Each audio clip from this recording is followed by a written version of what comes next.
BJ, you're in a room that has seen a lot of new faces this summer and spring, and a room that lost somebody who contributed a lot. What role have you taken on in that room to try to get the group ready to go for Michigan State? Right now, I've been taking on a leadership role, but more of a leading by action instead of talking. I'm not a big talker, but I feel like the guys, they follow me by what I do on the field and like how I move as a football player through the facility and stuff like that. So I just try to lead by example, and the boys follow behind me a little bit.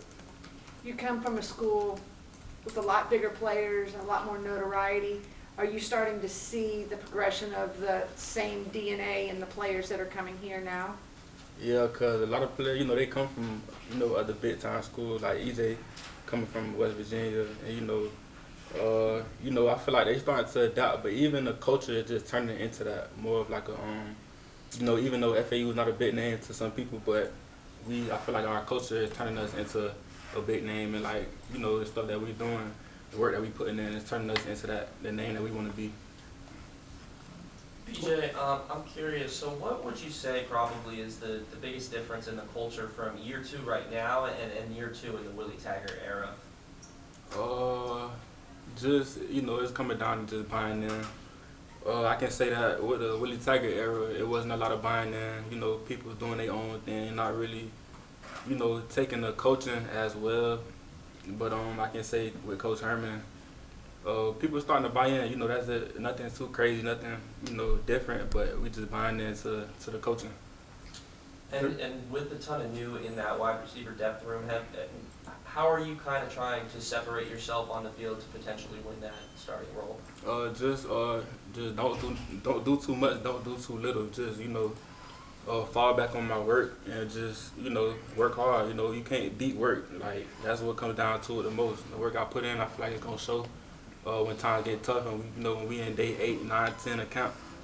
I feel like I'm gonna fall back on the work I put in. So that's gonna work out for me. Do you look at it like, Coach was talking about LeJohntay had over 100 catches, over 1,000 yards.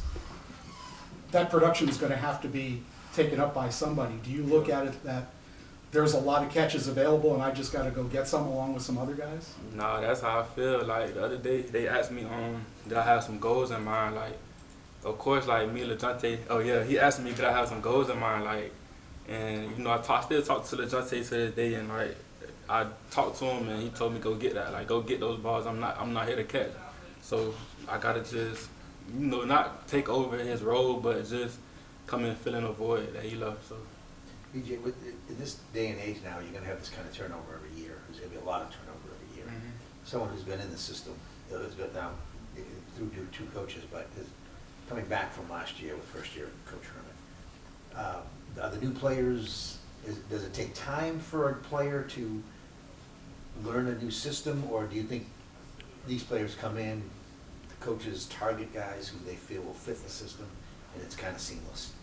Yeah, a little bit of both. Like I feel like the coaches they'll target, a certain guy, like certain guys that they want to fit in the system, but it's all gonna go back to, what we do on the field, because, they could put a guy in a certain spot, and if he just don't fit that spot, then we gotta make a change. Or like, if he's just not understanding that spot, or if it's too hard for him to, grasp at the moment, then we gotta make changes. So a little bit of both. So you think early camp, like these days where you're not thinking about the opponents yet, that this is a good time to kind of find who's going to fit those? Is that you think they're looking for right now? Yeah, but I ain't gonna lie, we are looking at the opponent a little bit. We put that into what personnel we want to use and stuff like that. So us playing Michigan State, we gotta have dogs on the field either way it goes. So.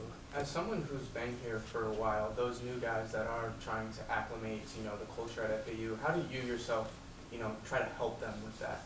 I just tell them, like, just work, like, just be themselves, and just, like, they've been doing this their whole life. Like, most of them, they've been doing this their whole life. So when you get on the field, let's just separate ourselves from the other position groups. Like, let's be the group that everybody else look at. Like, oh, these guys working hard. Like, let's be that group.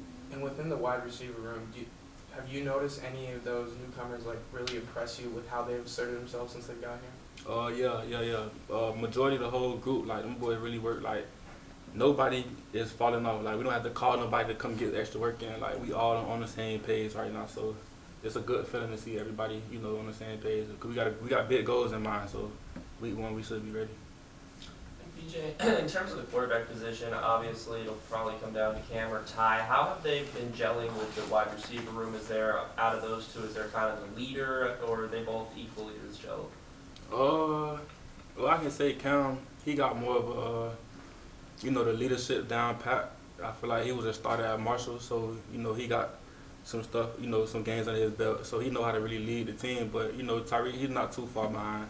He got some work to do on the leadership side, but, you know, it could go either way. We still, you know, they're still battling for a job, so it could go either way. All right, thank you, Thank you. appreciate it.